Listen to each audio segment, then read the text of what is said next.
The Commission on Racial Justice and Reconciliation's mission statement reads as follows. As members of the Jesus movement, our mission is to dismantle individual and institutional racism by sharing resources and creating opportunities that inspire and empower our faith communities and our larger communities at hand, resulting in reconciliation and restoration of all God's people. How do we do this? I'm glad you asked. We do this by telling the truth. We tell the truth about what has transpired, but you cannot be reconciled to another without the acknowledgement of a wrong that was done. We go about telling the truth through pilgrimages, through racial reconciliation workshops, and our speaker series, which is why you're here tonight. They're a nonpartisan group that deals with issues of discrimination and oppression, among other issues that cause a division among us. We are delighted to have you here with us this evening. We have a wonderful speaker with us this evening. But before I introduce her, I just want to tell you some administrative notes. During the speaker's presentation, feel free to put any questions that you might have into a chat box. We will have a break midway through the presentation to answer questions, and then we'll continue on and have more questions at the end. There also is a Hammer brief that will be available to you to download, and if you're not able to download it, we will give you an email address to email us, and we will send it to you. Ms. Carla Crowder is the Executive Director of Alabama Appleseed. Carla brings more than 2 decades of experience, both as a journalist and an attorney, in public policy research, advocacy, and litigation on behalf of marginalized and vulnerable communities. As a journalist covering the criminal justice system, she's worked at 4 different newspapers in 3 different states, and was twice nominated for a Pulitzer Prize before realizing she could no longer be an unbiased reporter about a system that was so broken and harmful. In 2009, she earned a JD from the University of Alabama School of Law with a certificate in public interest law. Ms. Crowder joined the Equal Justice Initiative as a staff attorney, where she defended clients sentenced to life without parole as children, people on death row, and worked on cases of Anthony Ray Hinton and Benaya Dandridge, 2 wrongfully convicted Alabama men. She also worked on federal litigation over unconstitutional violence in Alabama's prisons.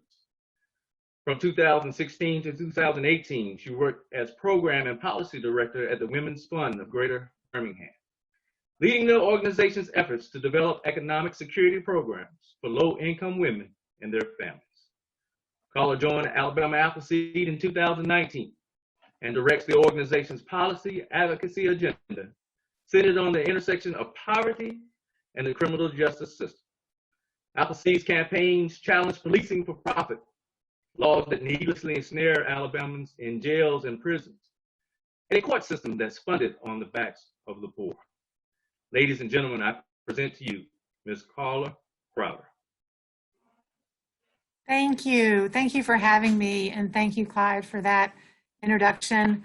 I think what it really means is that I've been around a long time, and I've annoyed a lot of governors and mayors and judges and corrections commissioners. So that's sort of the brief version of my background, but I'm really appreciative to be here tonight with y'all and impressed by the commission's work. I would love to be sitting around in person, sharing a cup of coffee or a beer with each of you all instead of in this format, but this is very cool that y'all have showed up on Zoom on a Wednesday night to hear about the work of Appleseed and the issues with the criminal justice system in Alabama. So thank you, thank you. And please ask questions. I warn people that I'm a writer and I'm not a talker. So I get tired of hearing my own voice, and I would much rather hear from you and answer your questions. But I'll share a little bit of our work first. I'm guessing few people have heard of Alabama Appleseed. We're a really small nonprofit based in Montgomery. We have all of 4 employees, and Appleseed does policy reform work. So we don't do direct services for indigent people or low-income people. We try to fix the systems that cause so much harm in the state. Appleseed is part of a network of 18 Appleseed centers, originally founded by Harvard Law School. And the idea was lawyers would use their legal skills to do research and write reports, do legislative reforms, coalition building, storytelling, and try to fix systems that harm vulnerable communities. So what that has looked like in Alabama for about the past 3 years at least is challenging structures within the court system and the criminal justice system. And I think we can start the PowerPoint. Very good, wow, that was flawless. I want to talk about two main facets of our work looking at issues in the criminal justice system. So first, fines and fees are the way that the government collects money from people who break laws. And we did a very comprehensive report on the harmful nature of Alabama's system of funding government on the backs of the poor, particularly the racialized system of doing this. And that report was published in 2018. So for the first few minutes, I want to share the findings of that report. We could go to the next slide.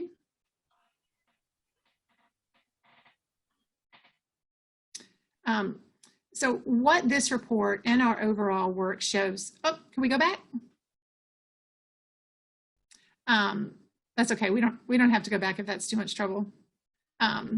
Is the work of Appleseed is really focused on confronting the criminal justice system that harms people, that keeps people poor, and that drives incarceration, rather than improving public safety and services.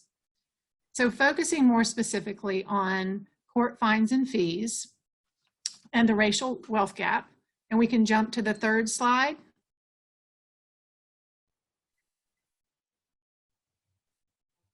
All right, one more.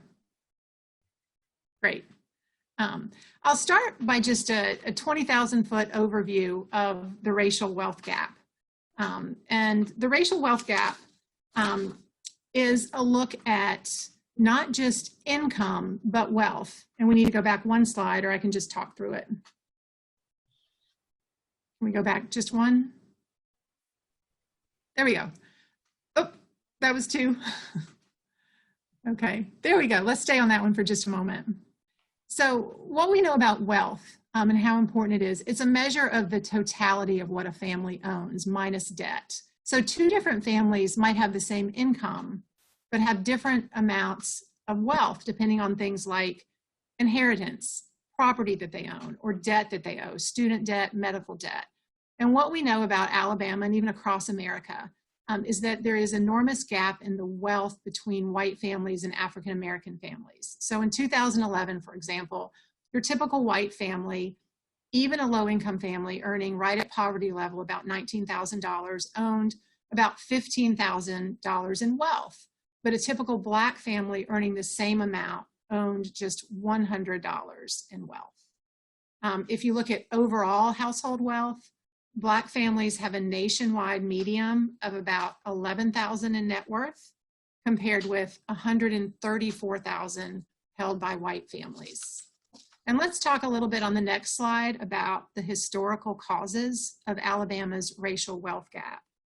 I imagine many of you all have been to the Legacy Museum that EJI has down in Montgomery and talked about some of these issues, but we have to start with slavery.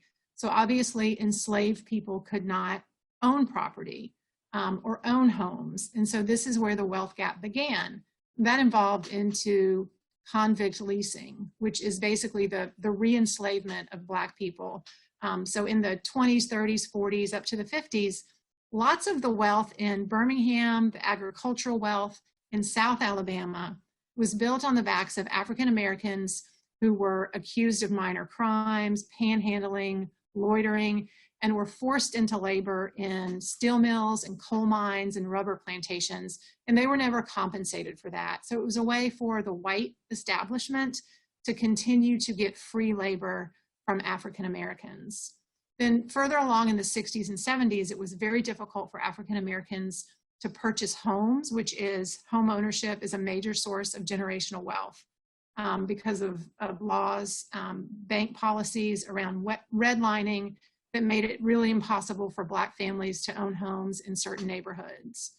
And then into the 70s and the 80s, and unfortunately even today, segregated schools, poor school systems, and the exclusion of Black people from universities and higher earning professions helped create the racial wealth gap.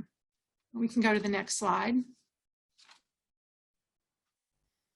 What we know about current criminal justice policies is that the way African Americans are over-policed and racial profiling and disproportionately arrested is one of the primary ways that the racial wealth gap continues in our state. So a few stats that I find startling every time I look at them. Black Alabamians make up over half of the prison population, but are only 27% of the state's population. And Appleseed investigated a number of particular crimes where African Americans were overrepresented. And we found that Black Alabamians were more than twice as likely as white people to be arrested for 6 of 20 charges, the 20 charges from which most people were arrested. I find that stat a little hard to digest, but jumping to something a little more clear is when you look at marijuana arrest. In Alabama, Black people are 4 times as likely as white people to be arrested for possession of marijuana, even though there's robust research that shows Black and white people use marijuana at about the same rate. So there are disparities in arrest because of things like the presumption of dangerousness. We have all seen the recent, horrific numbers of unarmed young Black men and children who are shot and killed by police. That same presumption of dangerousness goes into over-policing and over-arresting. We also wanted to look at some of the things that we consider minor crimes, and we found that in several offenses that may not necessarily be felonies, but hinge on the perception of the arresting officer, that Black people were also much more likely to be arrested and charged. So offenses like disorderly conduct or trespassing or contempt of court.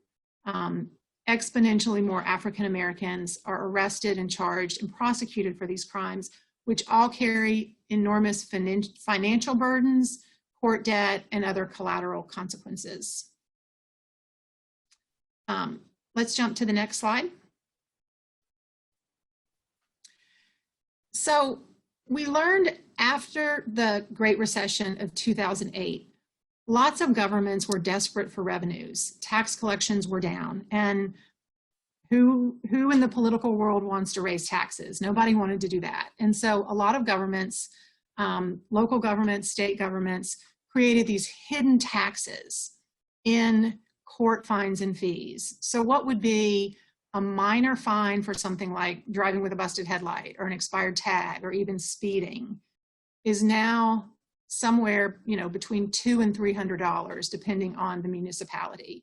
There are costs associated with bailing out of jail, with all kinds of criminal supervision like probation, electronic monitoring, drug treatment, and drug testing. So instead of using government resources to invest in these systems, we extract wealth out of people who are implicated in the criminal justice system. And we know that this is often people that have less wealth to begin with. This also creates a really perverse incentive for law enforcement, because if your bills are paid, if your salaries are paid, and equipment purchases require resources that the general fund in Alabama doesn't provide, well, writing extra tickets is going to drum up some of those resources. And that's what we have. It's a system of policing for profit where basic law enforcement services, district attorneys, courts are funded from fines and fees and traffic tickets. We can go to the next slide. So we wanted to know, what does this mean in the lives of low-income people? Alabama is historically and chronically a very poor state.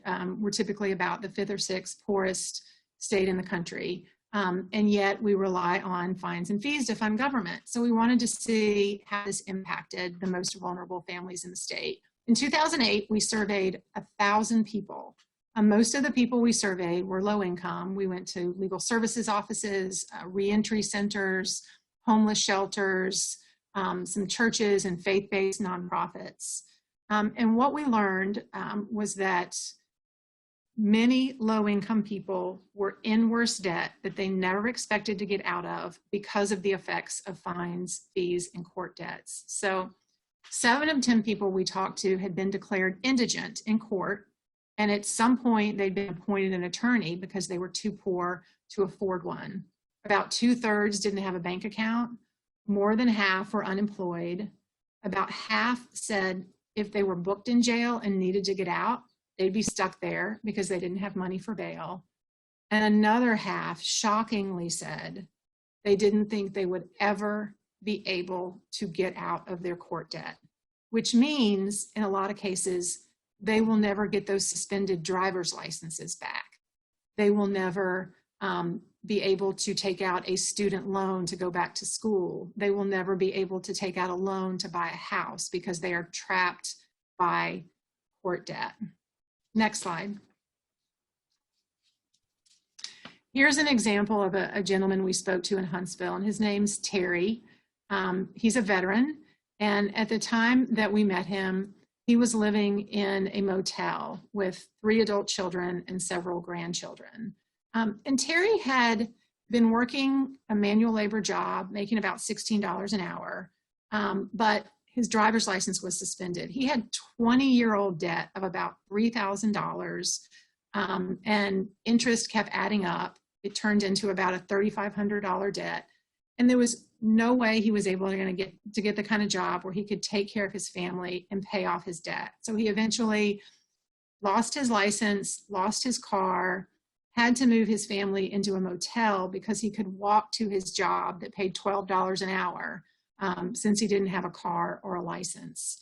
But what's remarkable about many of these stories is this is really old debt. So for 20 years, the city of Huntsville, the state of Alabama, has not been able to collect this money from Terry. They probably never will if he's making $12 an hour and supporting a family. And yet it holds him back from being able to move on with his life, get better housing, and get a better job. Next slide. So a few more statistics about the harm of court debt. More than 8 in 10 people we spoke to, so about 80%, gave up necessities like rent, food, medical bills, car payments, or child support just to pay down their court debt. About half said they had been jailed for failure to pay. So what happens when someone can't afford, like maybe they have $450 in traffic tickets, they know they can't afford it, they get a letter from the court saying you better show up, and if you don't have the money, we can put you in jail for contempt. Very threatening correspondence. So, if you're like a young mother trying to keep your job and you don't have the $450 and you could go to jail if you go to court, well, a lot of people just don't go to court. And so they end up with something called a failure to appear warrant, which means if they are pulled over again, they are jailed on that warrant, which adds extra cost to their bill. And then, they lose time at work, they have to get bailed out of jail. It's just a terrible vicious cycle that so many low-income people get caught up in. Not surprisingly, 44% used payday loans to cover their debt, which creates a worse situation because those loans have a 456% annual interest rate. The companies can charge about $17 on every $100 owed, so payday lending adds to the harm. Another 8 in 10 borrowed money from a friend to cover their debt, and about 2/3 received some food assistance from a faith-based charity or church.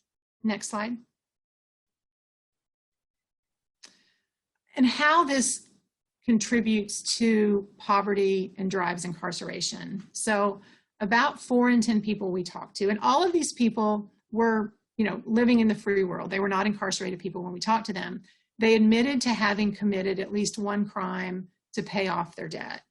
20% admitted to committing a crime, even though their prior offenses had only been traffic violations, but they were so far in debt from all those tickets They did things like sell drugs, steal, gambling, any number of things that are actually felonies and could lead to much more serious consequences to pay off the court debt. About half told us they thought they would never be able to pay what they owe. And just to give you a sense of the numbers, the median amount owed was $2,700 and the mean was $6,536. And I'll stop right there for a minute to explain why that's so high, because traffic tickets and minor misdemeanors tend to run in the hundreds of dollars, but for people convicted of felonies, their fees and fines and restitution can run into the tens of thousands. And that sets up I think the worst system we could possibly have for people returning from incarceration. So say you've served all your prison time, you've paid the state back, you're determined to turn it around. You get out, you have to find housing, you have a felony conviction, which is going to make it really difficult to find a job. And then within 30 days, you have to start paying down this thousands of dollars in debt, and you have to start paying your parole officer $40 a month. Or you could end up going back to prison. So I think for even the average person, looking at several $1,000s in court payments could be daunting. But for someone with a felony conviction, just returning to the free world with no job or housing, it's just a mountain. It's a beast. Next slide. I'm going to skip that one and go to the next slide. All right. I wanted to make the connection between this system and voting rights, because as we know, there have been a lot of efforts to continue to punish people by taking away the franchise and their right to vote. So in 2017, there was a law that passed in Alabama that allowed people with certain felony convictions, not all of them, but certain ones, to actually get the vote back. But the caveat was they couldn't register until all of their debt was paid off. So more than half the people we surveyed, about 55%, said they couldn't vote because they couldn't pay their debt. One is this gentleman here from Grand Bay. He's one of about 286,000 disenfranchised Alabamians. His conviction was back in '96. It was a nonviolent theft case, but he can't afford the $330 to get his voting rights back. And so huge numbers of people, just because they are low income and cannot afford the fines and fees, will never be able to vote. Next slide. All right.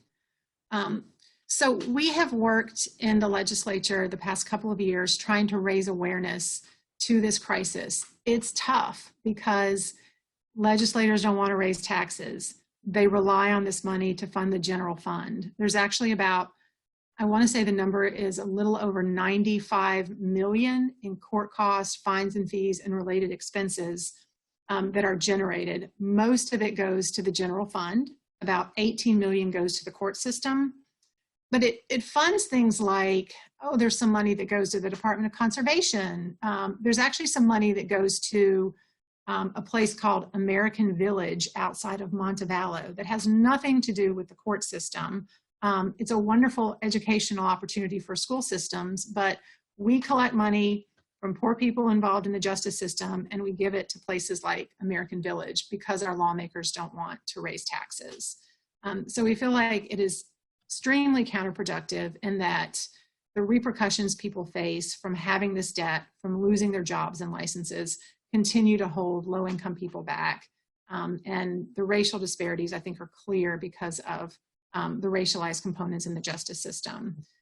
One bit of good news before I stop for questions is one of the bills we were working on in this 2020 session was an effort to stop the state from suspending driver's licenses from people who couldn't pay their debt. And there was a lot of momentum from that bill. There was a recognition that it just didn't make sense. People couldn't drive to work and get the money to pay their debt.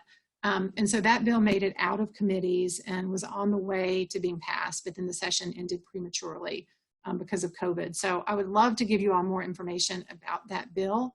We think it will come up again, perhaps in a special session, and the more constituents and voters who show support, the larger chance we have of getting that passed. So I want to just take a break for a minute and see if you all have questions about how the collection the court debt and fines and fees policies work in the state, and need any more information or want me to go into any more detail about what I've talked about.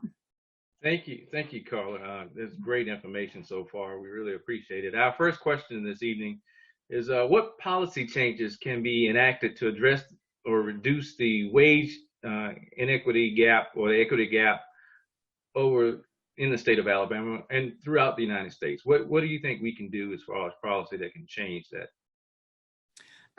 And was the question the policy that can change the race equity gap? Right, the wage and the race equity gap. Absolutely, yes. Okay.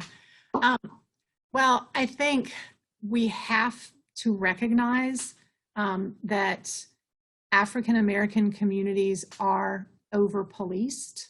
I think it's going to take a lot of education and training of police departments. I believe there are some police departments, I don't know about in Alabama, that have started racial bias training, very intentional education to make sure that law enforcement officers who have so much power in communities understand their own biases. I think that's, I don't want to sound not hopeful, but that is going to take, I think, if you look at the history of this country, and 400 years of racial bias and racial oppression, it's going to take a long time to get there. I think the biggest thing we could do in the meantime is not rely on law enforcement and court-related actions, traffic tickets, penalties, punishments to fund basic government. We need a fair tax structure. In Alabama, we have the lowest property taxes by far in the country. Our income tax structure is not, we still tax groceries, which is one of the most regressive taxes. So if we could improve and increase our property tax structure, remove the tax on groceries, and not rely on fines and fees to fund the general fund, it would be a huge improvement. Because I don't think I think we're a long way from stopping the racial bias in law enforcement. I mean, after seeing what happened in Brunswick, Georgia, with the way the district attorney's office, the police, and even members of the community responded in the Ahmaud Arbery case, we can say that we're doing better, but just look at the reaction of elected officials in positions of power and not pursuing charges against the people who killed an innocent young Black man until they were forced. Right. Thank you very much. I think you kind of answered our second question. I'm gonna go to the third one that came up. Didn't the Supreme Court outlaw debtor's prison on the basis of that it violated the right of equal protection under the 14th Amendment? And if so, how can Alabama get away with, be allowed for imprisoning someone on the basis of he or she can't pay a court-imposed fine or a $200 traffic ticket per se? Yeah, that's a great question. Yes, there are supposed to be no debtor's prison. And that was reinforced in a 2019, a wonderful unanimous decision that came out of the US Supreme Court called Timms v. Indiana, where Justice Ruth Bader Ginsburg looked at the history of the prohibition against debtor's prisons in this country. So what happens specifically with the traffic tickets is, as I explained, people who don't come to court to explain that they don't have the money to pay or get on a payment plan have these failure to appear warrants. And everyone knows it's because they're too poor to pay, but technically it's because they did not show up in court. And so they are held on a failure to appear warrant for hours, sometimes days, until they get back in front of the judge and explain why they did not appear. The root of the problem, though, is we don't have enough lawyers. You're not entitled to representation on a misdemeanor case or on any case that doesn't call for at least 6 months of incarceration. And so these thousands of people who have this traffic ticket burden and court debt, most of them don't have lawyers. There's no system to represent them. So until you have council, you have poor people with judges and district attorneys deciding their fate, and they're unrepresented. So if we had a more robust system of providing representation for people facing misdemeanors or traffic tickets, I think that would help. Okay, great, thank you. And we'll take a question from our chat box, and we're going to go ahead and we're going to let you start back with the second half after this question, and then we'll, depending on how much time we have at the end, we'll catch the rest of the questions. But if we were to eliminate all fines and fees, is there another mechanism for accountability to try to shape behavior? Yes. So we are definitely not proposing eliminating all fines and fees. I'm a chronic speeder, and I need to pay my traffic tickets, and I do.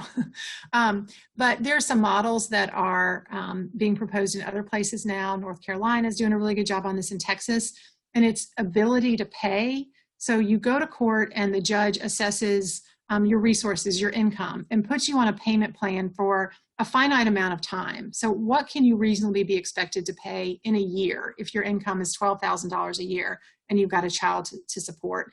And so it's really basing what people's penalty is on their ability to pay. Wealthy people would pay the max, low-income people would pay $10 a month for a year.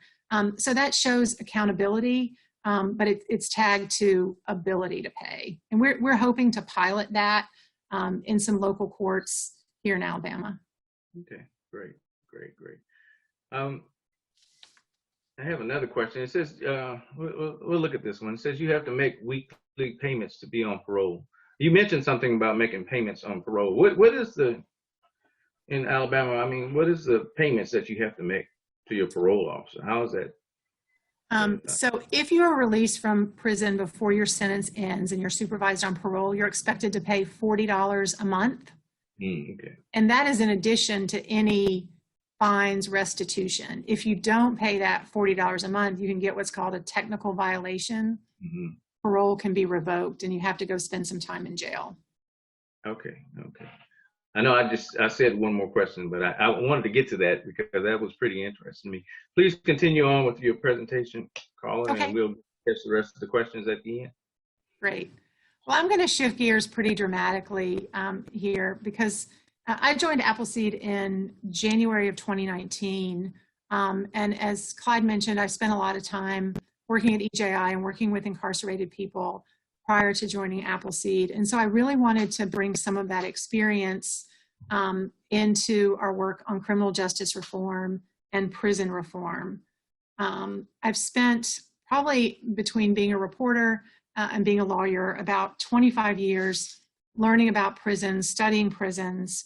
I've represented incarcerated people on death row. I visited prisons in 7 states. Some of the best days of my life, I've stood outside prison gates and welcomed people home who were walking into freedom. I believe with all my heart that what's happening right now in Alabama's prisons is the human rights crisis of our generation. It is hidden behind walls.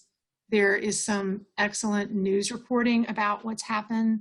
There's some advocacy, but our lawmakers, our governor, our elected leaders, they truly believe the people of this state don't care about those criminals and that they don't have to do anything to make prisons safer. So if I don't leave you with anything else tonight, I want you to know, obviously, you all care deeply about justice, that you can learn about these issues, you can make a difference, you can reach out to your lawmakers.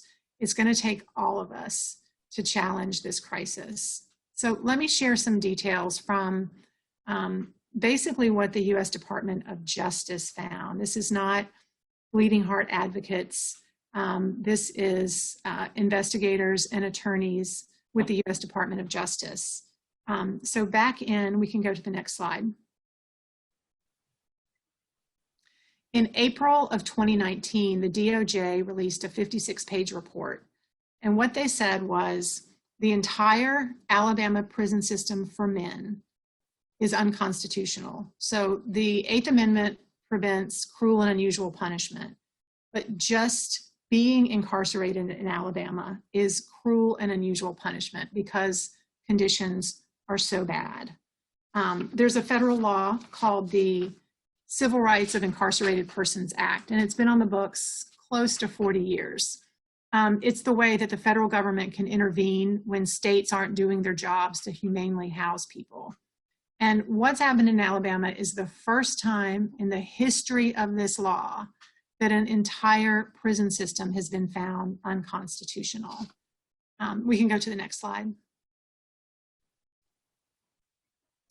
So here's just sort of some background on what our prisons have been like over the last few years. And then I'll share some findings from the Department of Justice. So we love prison in Alabama. We, for probably the last 20 years, have had one of the highest incarceration rates in America, about number 5. And the US has the highest incarceration rate in the world. And so if we were a separate country, we would have the 5th highest incarceration rate in the world. But we don't want to invest in services, in rehabilitation and education. And so our prisons are not well run. They are warehouses with very few officers and very few opportunities for rehabilitation. We have the highest homicide rate in the country. In 2019, 29 people died from homicide, suicide, or overdose, including 2 Alabamians who were killed by officers. So these men were unarmed. One was handcuffed, and they were beaten to death by officers. This doesn't happen in any other prison systems around the country. Yes, there are problems. There may be occasional homicides or overdoses in other states, but this is unprecedented, this level of violence. So our prisons are about 170% of capacity, but they can't hire enough people to work there. And that has been true for as long as I've been paying attention, about 20 years. So staffing is about 30% of what they need. Between 50 and 90% of people inside have substance abuse problems. And this was a finding from the DOJ investigation. So what this means is there are people who are sent to prison who their crime is not necessarily drug related. A lot of crime is drug related, but I have worked with clients who have gone to prison for things other than drugs, and they begin using drugs inside the facilities in order to survive the conditions.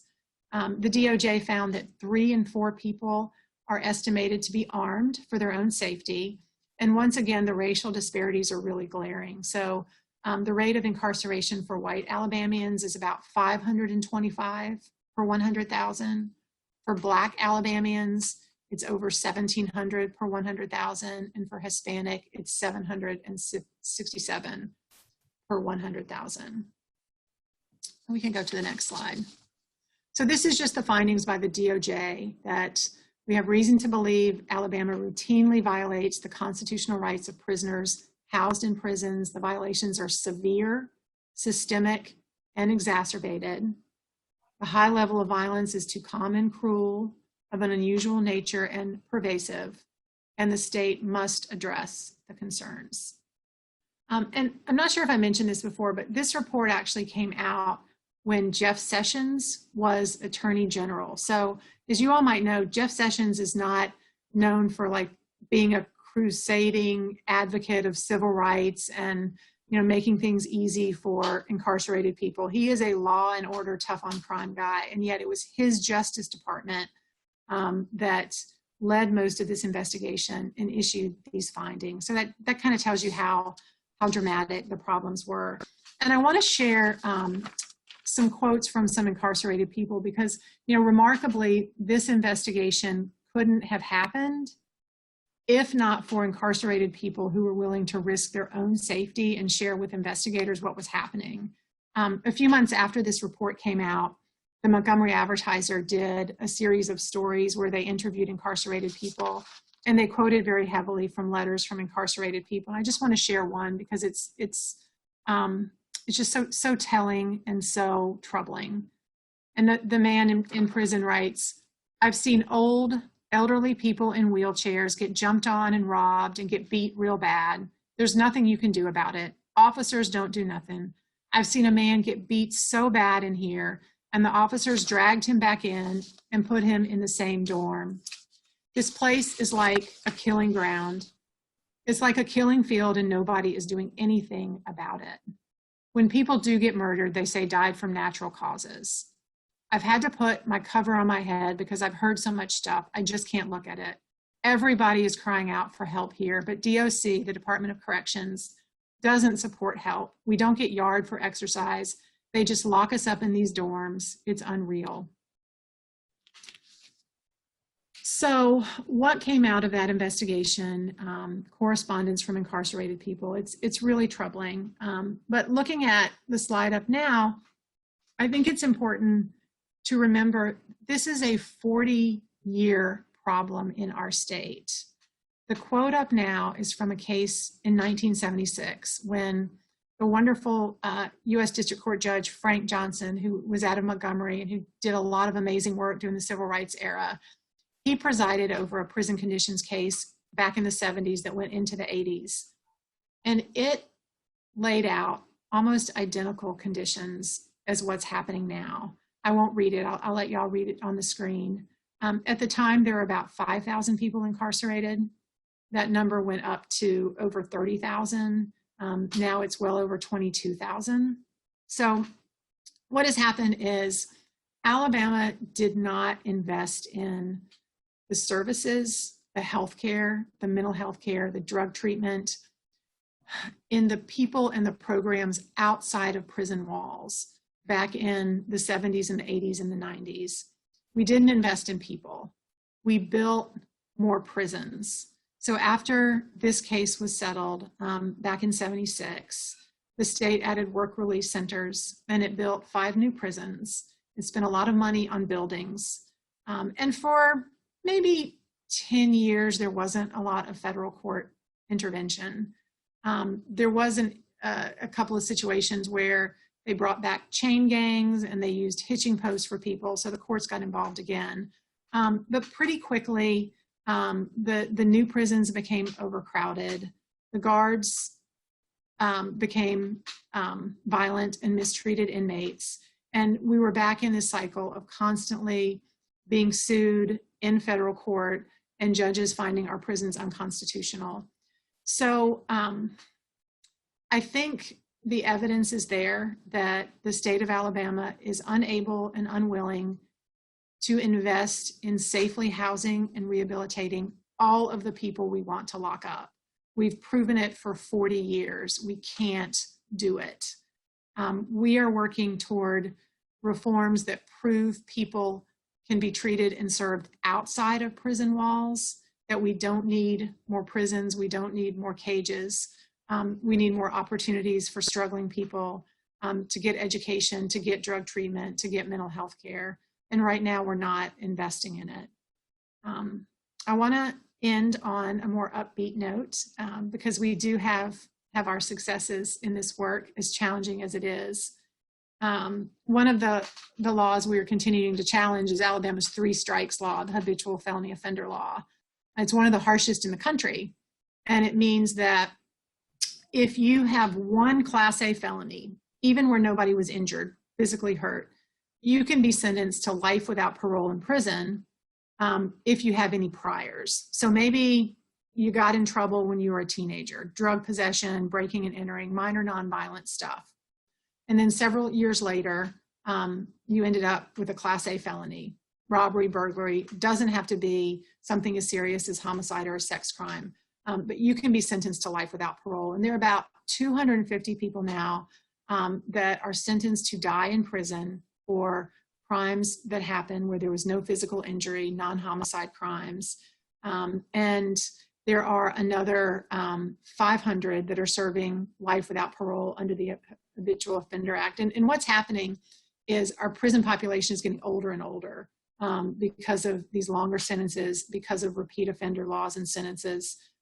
Right now, we have over 6,000 incarcerated people that are over age 50, which is when all the research shows people tend to grow out of criminal behavior in their late 30s and 40s. So we are wasting resources housing people who are long past the age of criminality. But back in August, normally Appleseed does not do direct service cases, but a judge who I'd worked with on some other matters appointed me to a case of Alvin Kennard, who's pictured here. And this wonderful judge had seen a pleading, a claim come across his desk from Mr. Kennard. You know, he had written it up himself, excuse me, and was asking for a better sentence. He was sentenced to life without parole for a robbery that happened in 1983 when he was 22, and he had served 36 years. And the judge looked at his disciplinary record. He hadn't been in trouble. He had done all this time. He was living in the honor dorm, and decided, you know, maybe we need to give this guy another shot. So we worked with the district attorney's office. We got him resentenced. And after 36 years, Mr. Kennard came home to his family in Bessemer. It was incredibly rewarding, in part because he's a wonderful man who had no business being in prison that long. Within 6 weeks, he was working at a car dealership. He hasn't missed a day of work. He's very active in his church. He goes to the same church as the district attorney in Bessemer. And he's just a lovely person. So there are, I believe, hundreds of Alvin Kennards that are still in our prisons that don't have the compassionate judges like he had. And that's why we're trying to work to change some of these laws. So I want to save time for questions, but just in summary, our focus is investigative research and writing reports, finding policy interventions, encouraging people to get involved, building coalitions and organizing communities, and changing laws for a better Alabama. One more slide. Hey, thank you. Oh, you have another slide? Go ahead.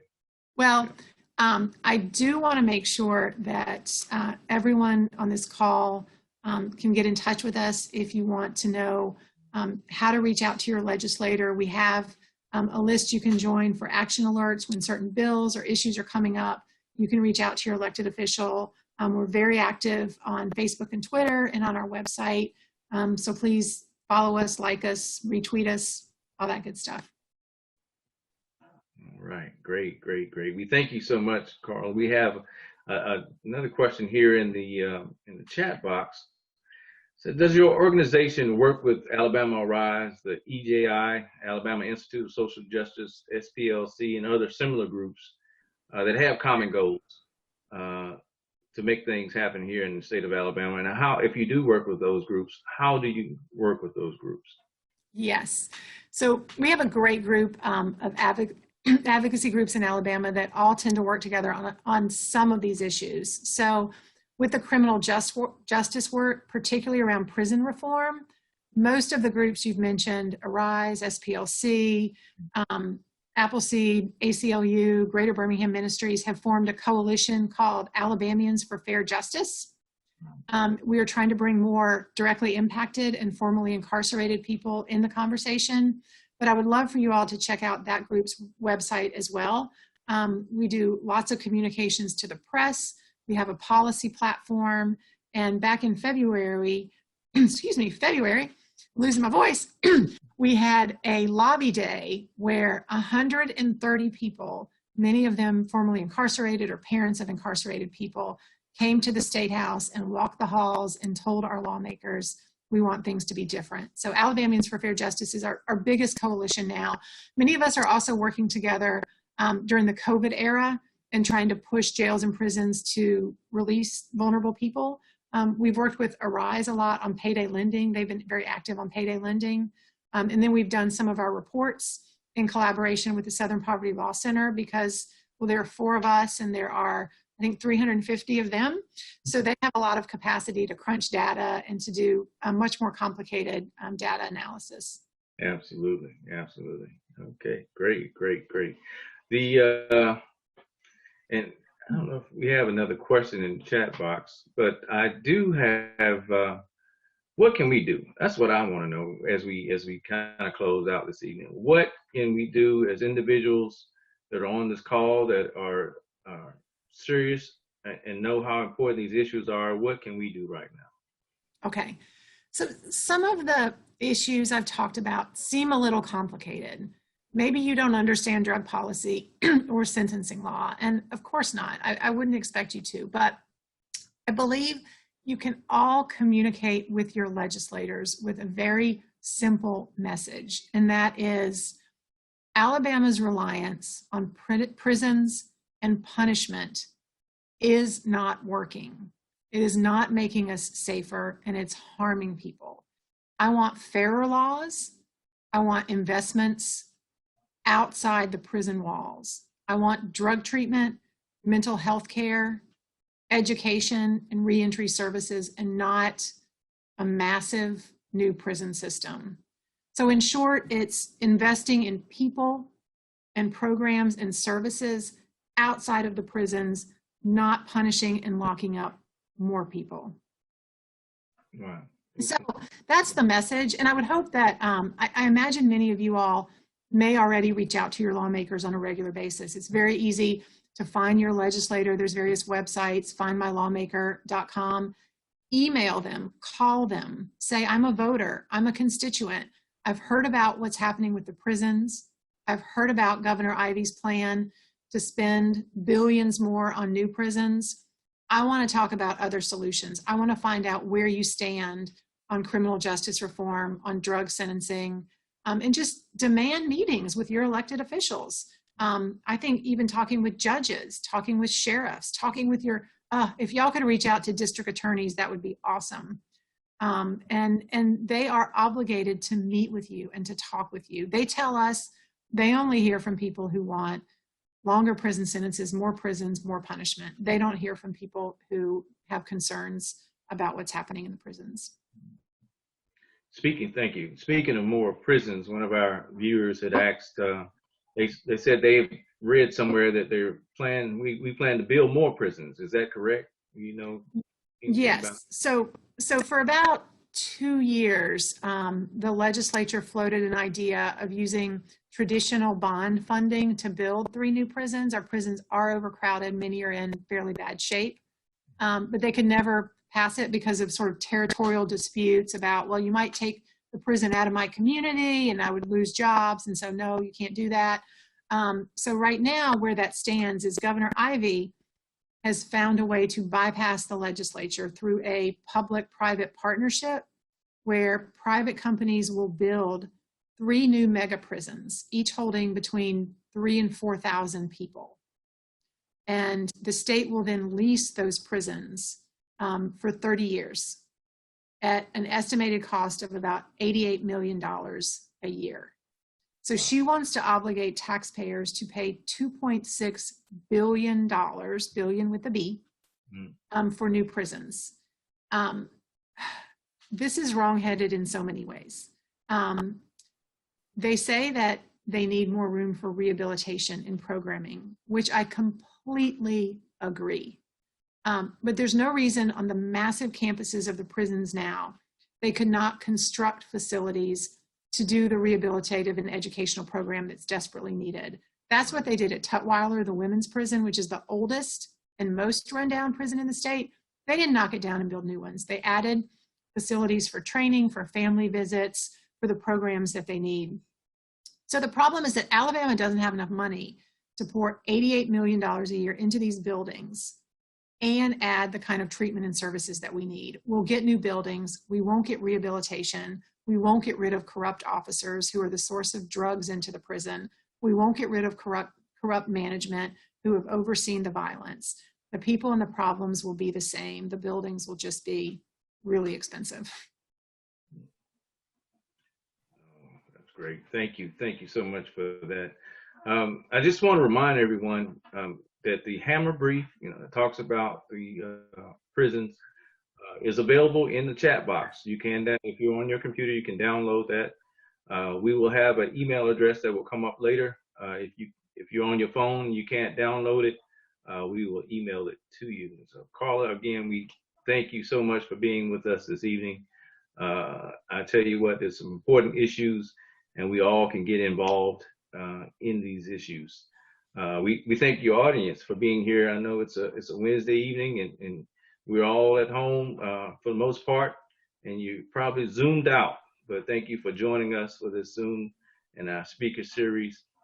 We will be having additional speakers coming up in the future, every other Wednesday for the next month or so. So look for informational flyers that will be coming out.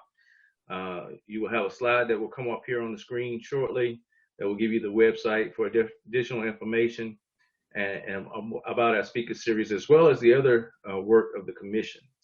The screen will stay up for about 15 minutes even after we sign off, so you can have that information. Also, please join us on our Facebook page so you can stay abreast of the ongoing activities and the other activities that we have coming up. Again, Carla, thank you very much. I thank the rest of the commission and those Robbie for Runderson for his technical support and making sure everything ran smoothly this evening, and everyone else on the call. Thank you all very much and have a good evening. Thank you.